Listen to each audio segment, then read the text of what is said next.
In this class today, on the course United Nations and the word peace, the subject of discussion is what is the role of United Nations General Assembly in matters of peace and security. Is there any role assigned to it by the UN Charter or any role which it has acquired over the period of its growth? This is the talk today, and we are going to focus on specifically this role of the United Nations General Assembly. I hope that after the discussion, after the class, you students would be able to understand what United Nations General Assembly does in matters of peace and security. And this is required for you to understand the overall United Nations role in matters of peace and security. You know that the United Nations was created for peace and security. The primary duty of the United Nations is maintenance of international peace and security. So the whole United Nations is structured around this very idea, though it also does so many other related functions, related things. It does so many other activities which indirectly contribute to peace and security. But different organs of the United Nations play different roles to achieve the purpose for which the UN was created. So in this regard, the role of United Nations is of significance and importance for us. We have to know to understand what actually this organ of the United Nations does in matters of peacekeeping. I welcome you, my dear students, in this class. I am Iqbalur Rahman. I am teaching political science in the Department of Political Science of Aligarh Muslim University. We know, dear students, that the organizations humans build, the systems of governance they create are not static systems. Very few of them age well or long survive their original purpose. The 1945 United Nations Charter was an innovation of its kind and of its time. A post-Second World War document in which, for the first time, were incorporated certain ideas, values, and principles expectedly that would help the growth of organization with the cooperation of its members in the following decades. This was what expected, thought out, that United Nations will serve this purpose. No system is foolproof. It has to face the challenges of the time as and when they develop and has to mold itself accordingly to remain relevant and useful. Since the creation of the United Nations, the basic purpose of the United Nations is to work for the maintenance of international peace and security while developing friendly relations among its member states.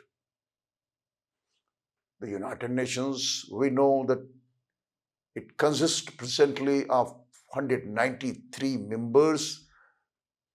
The United Nations has been largely successful in ending various conflicts and wars. Despite their success, they have also witnessed a number of failures resulting in millions of innocent civilian deaths and other kinds of consequences. We would discuss here some of the failures. The purpose is not to bring into discussion, dear students, each and every situation which could be categorized as the failure of the United Nations. We mention few to understand the failures of this organization. The one very important where we say that the United Nations was not able to do much or rather failed. This is the Israeli occupation from 1948 till now. This is the longest existing crisis. And different manifestations of it, we see it on the TV screens, we read it on the newspapers and in the books and journals. Ever since the creation of Jewish state in 1948, the Palestinians have been fighting against what a United Nations investigator once described as Israel's ethnic cleansing. Millions of Palestinians from 1947 till date were killed and displaced from their homelands as refugees with no hope to return. This remains the longest unresolved refugee crisis in the world. Crisis of the same nature has happened in terms of the refugee, but after the conflict is over, the problem was subsided. The refugee problem to some extent was resolved, and at some places this altogether was addressed and successfully resolved. Today Israel controls, dear students, 85% of historical Palestine.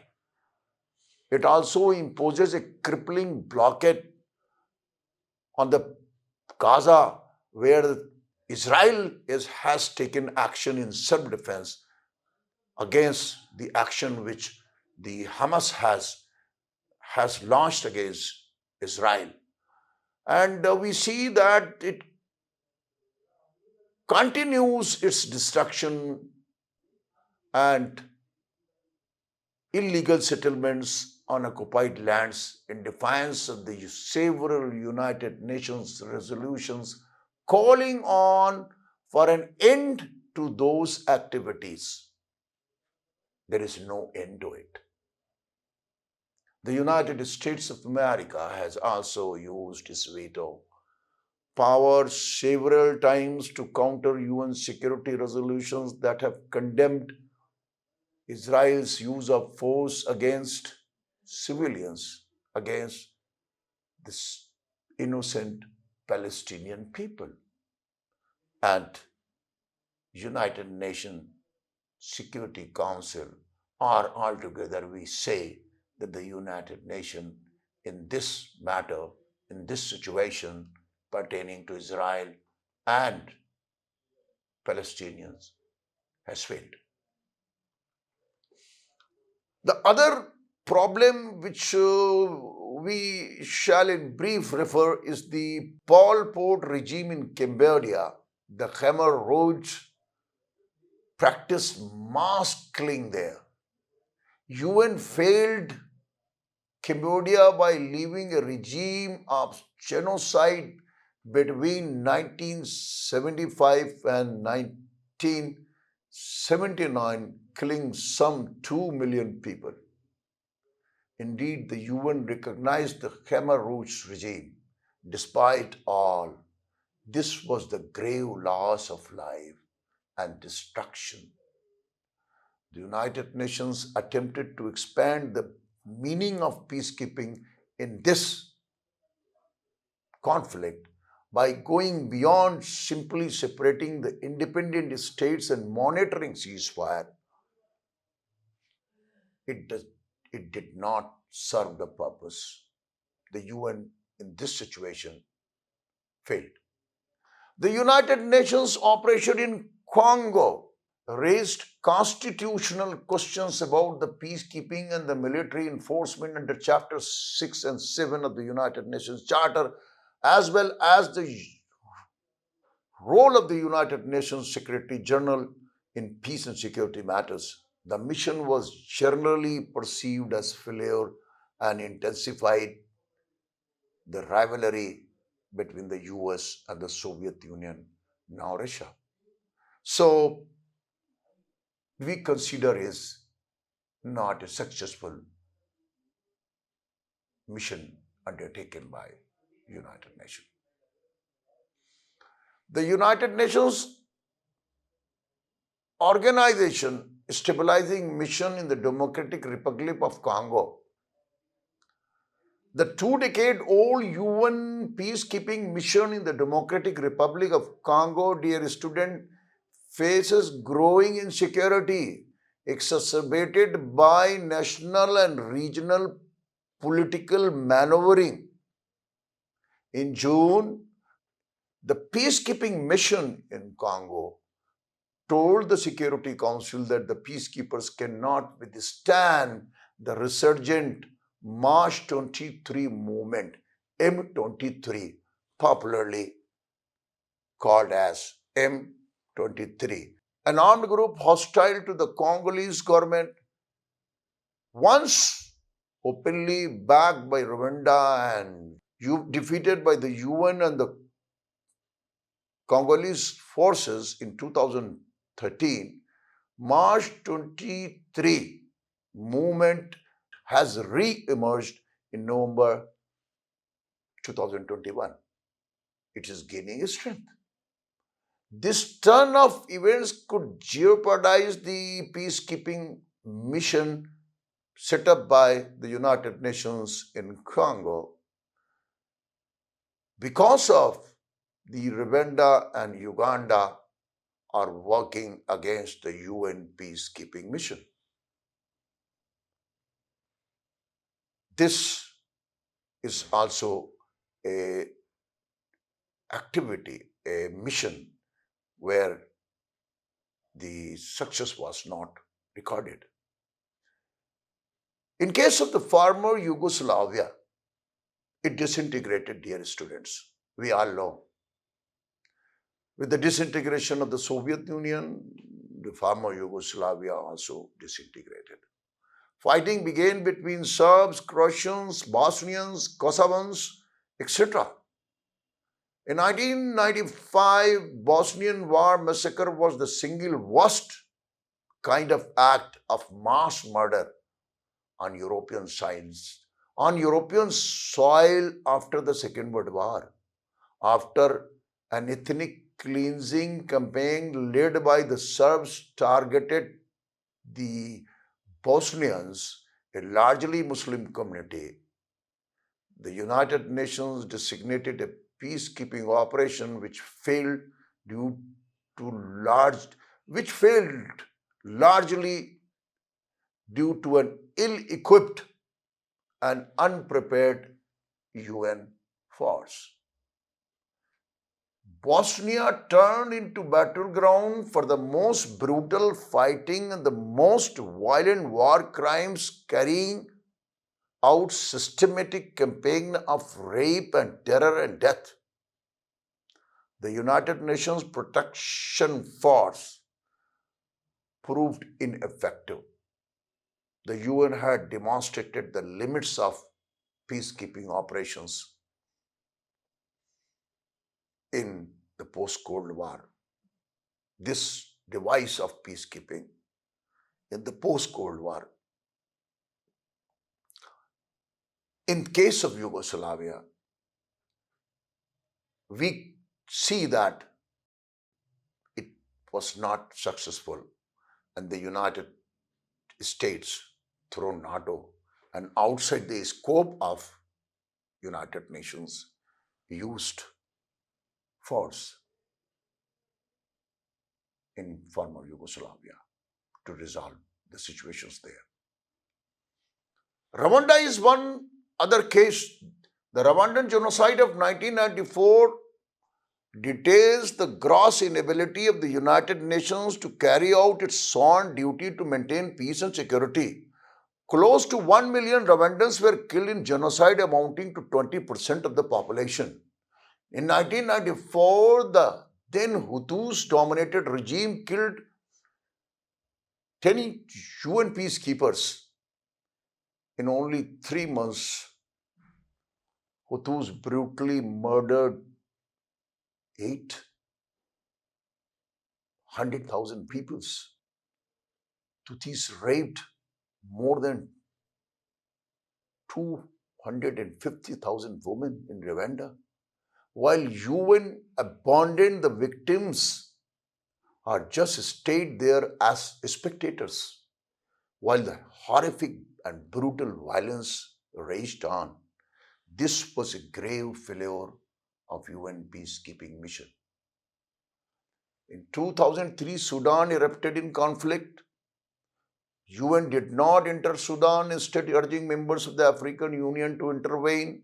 In 7 years, an estimated 300,000 Sudanese civilians were killed. Sudan is home to the world's largest internally displaced persons, which grew in 2004 from 4 million to 6 million. The internally displaced people in Darfur continues to grow in number and face constant insecurity. Darfur became the most infamous place in the destruction and loss of life, dear students. South Sudan became independent country in 2011, separating from Sudan, and it is still facing the civil war there between the ethnic groups. The peacekeeping officers deployed in the country have failed to prevent the humanitarian crisis in South Sudan. The conflict had forced 2.5 million people to flee the country and left another 1.8 million people displaced within the South Sudan. Nearly 5 million people are also facing severe food insecurity. A serious crisis began in the beginning of 21st century and still continues. Iraq invasion is, of course, one of the very serious things which has happened. More than 1 million Iraqis have died as a result of the conflict in their country since US-led invasion in 2003. And this invasion was made outside the frame of the United Nations. United Nations was bypassed. The intervention and regime change sought by the United States left Iraq with civil and economic instability and vulnerable to terrorism by Daesh in the coming years. What we see on the part of the United Nations that through Resolution 1483, it attempted to legitimize the invasion done by United States under the false allegation that the Saddam regime was in possession of the weapons of mass destruction, which ultimately was proved a false allegation. Syrian war is before us. It has no end. US is involved, Russia is involved, and many of the regional actors are involved. The conflict actually has many parties, and United Nations so far has not been able to deal with the situation.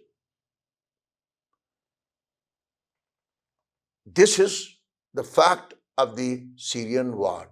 It is happening, it is going on with no hope, with no chance that in immediate future it would be successfully resolved and with the involvement of the United Nations. Yemen civil war is also a case before us. It began in 2014 and regional forces were involved into it. Saudi Arabia supporting the government, the President Abdul Rabu Mansour Hadi, and Houthi forces supported by Iran. Because of their involvement, the war intensified and that led to the disaster and suffering. US failed to send humanitarian aid, food and drugs to the civilians amid a blockade imposed on the war-torn country. Rohingya crisis is just close to us. Myanmar, our neighbor. In 2000, Myanmar launched a major military crackdown on the Muslim ethnic minority, killing thousands of civilians and forcing about 1 million others, including women and children, to flee to Bangladesh and even to India. China stood beyond Myanmar and the Rohingya crisis by blocking efforts for the Rohingya in the United Nations Security Council. The UN documented mass gang rapes, killings, including of infants and young children, brutal beatings and disappearances committed by the Myanmar state forces. The UN has described the Rohingya as the worst. The UN has described Rohingya as the world's most persecuted people.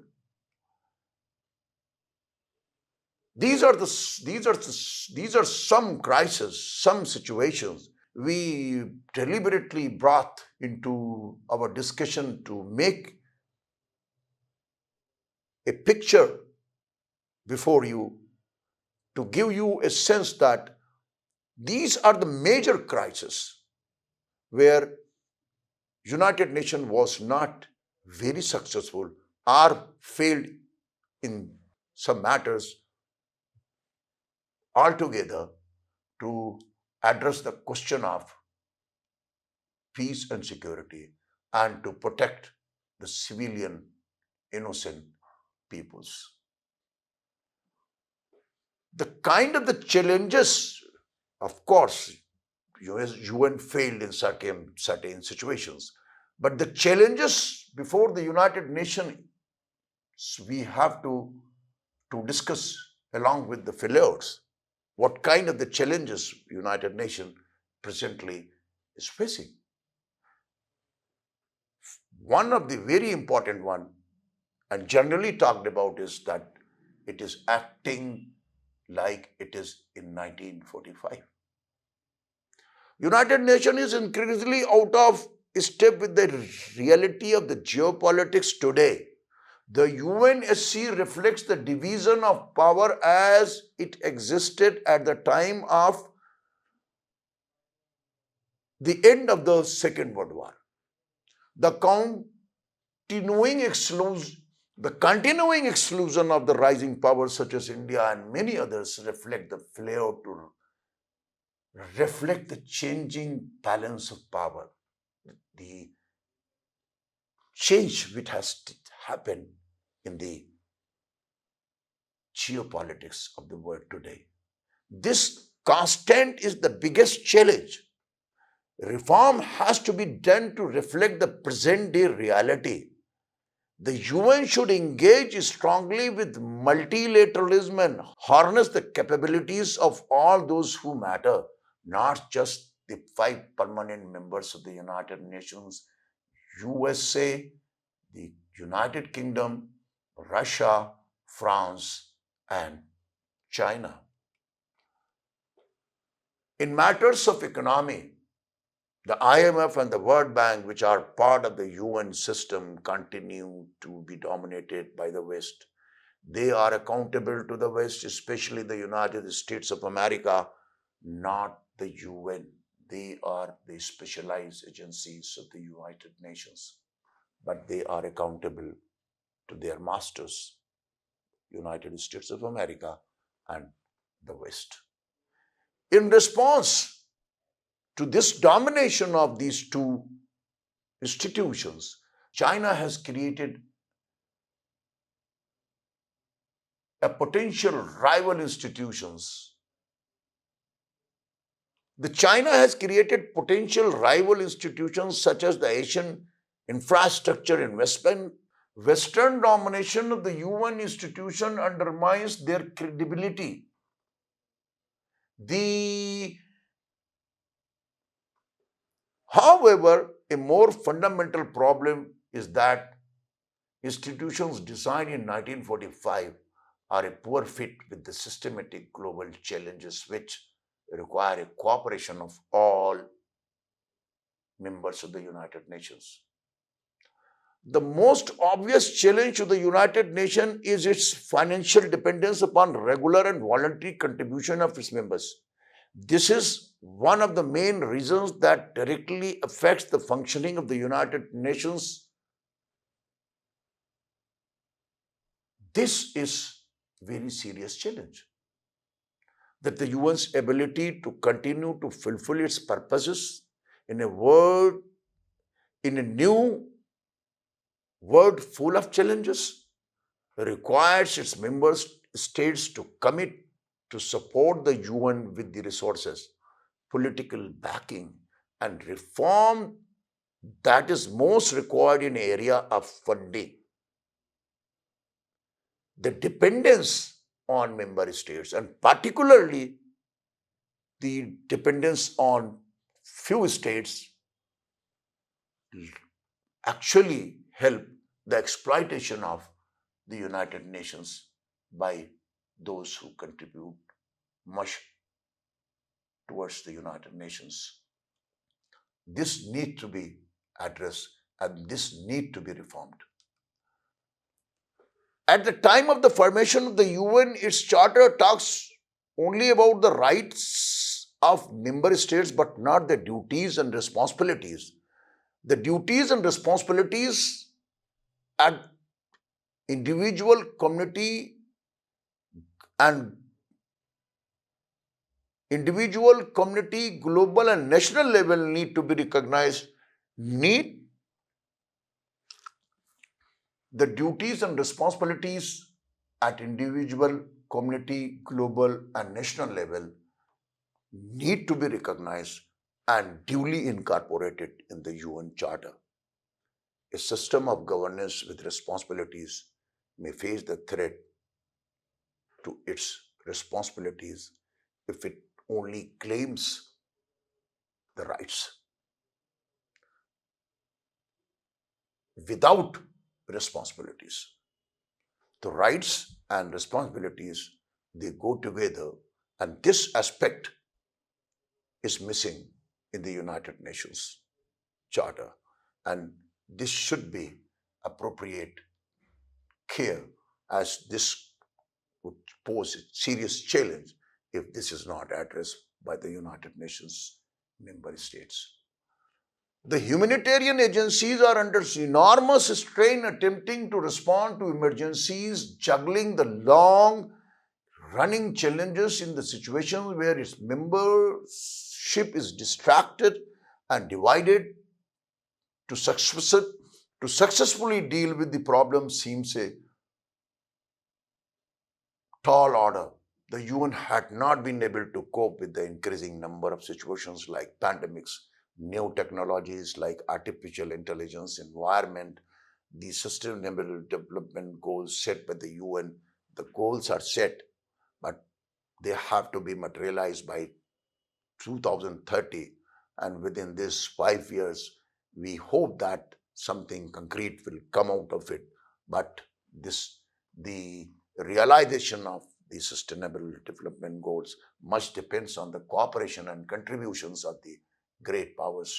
That has to be taken into account, and we would see when the time comes that how the sustainable development goals achieved success, how the environment is addressed by the UN, and how the artificial intelligence and the pandemics which keep coming, how the United Nations is going to more deal with it, and how it is going to advance itself to make it is suitable instrument to refer to address these kind of the situations. Dear student, we know that the war is in Ukraine is happening. This is a serious challenge. It will continue to cast its shadow over multilateral diplomacy. The Russia, including China and the West, will continue to have unpredictable relations at the UN. The list of challenges outlined is not complete, dear students. Nonetheless, this shows a picture to us about the failures in some of the situations and challenges before it. Even even in an era of acrimonious major power competition, the institution has shown resilience and the capacity to offer aid and protection in crisis where other actors are unable or unwilling to step into the breach. The performance of the United Nations must be directly measured against the sincerity of its member states. One is forced to conclude that UN can only be as effective as its decision-making bodies, and these remain shrouded in the realities of the Second World War, in the realities of the post-Second World War era. Unless the UN can escape from the situations like the Cold War and the Bretton Woods institutions' Western domination, it remains frozen in the time. This will pose a serious challenge to the United Nations, to its legitimacy, and to its survival. The United Nations then General Secretary Kofi Annan acknowledged that the United Nations did not meet the needs of its members, including the United States. He said, "We have come to a fork in the road. This may be a moment no less decisive than 1945 itself. When the United Nations was founded, I believe the time is ripe for a hard look at fundamental policy issues and at structural changes that may be needed in order to strengthen them." The present Secretary General, Antonio Guterres, he says that reform is not an end in itself. The purpose of the reform is simple and clear: to best position the United Nations to deliver on humanity's boldest agenda, the Sustainable Development Goals, which I just referred here, that by 2030, these goals have to be achieved, and we would see that what would be the outcome when the time comes. He also says to better serve people in need, people with hope, people who look to us to help improve their lives and also to improve our world at the time of spiraling challenges and rapid, dramatic change. Despite its shortcomings, dear students, the United Nations is often the only actor with the wherewithal, the mandate, and the political profile to have a chance at success, whether acting through the good offices of its own agencies or through the coordination of efforts of member states. This is the actor which is available to the world to address the problems, the issues, the concerns which the community faces. The United Nations should continue using its existing tools where they can be most effective and developing those others it most needs to meet the challenges of the future. UN failed in certain situations. UN faces certain challenges, the presentation of challenges, the presentation of failures in the discussion today in this class is not exhaustive, my dear students. There could be more failures and more challenges which United Nations is presently facing. But the biggest problem, the biggest threat, the biggest challenge before the UN is, which relates to its legitimacy, which relates to its survival, which relates to its continuation, is reform of the United Nations itself as a holistic, comprehensive package deal. Not only reform limited to Security Council. For today, I end here. Thanks.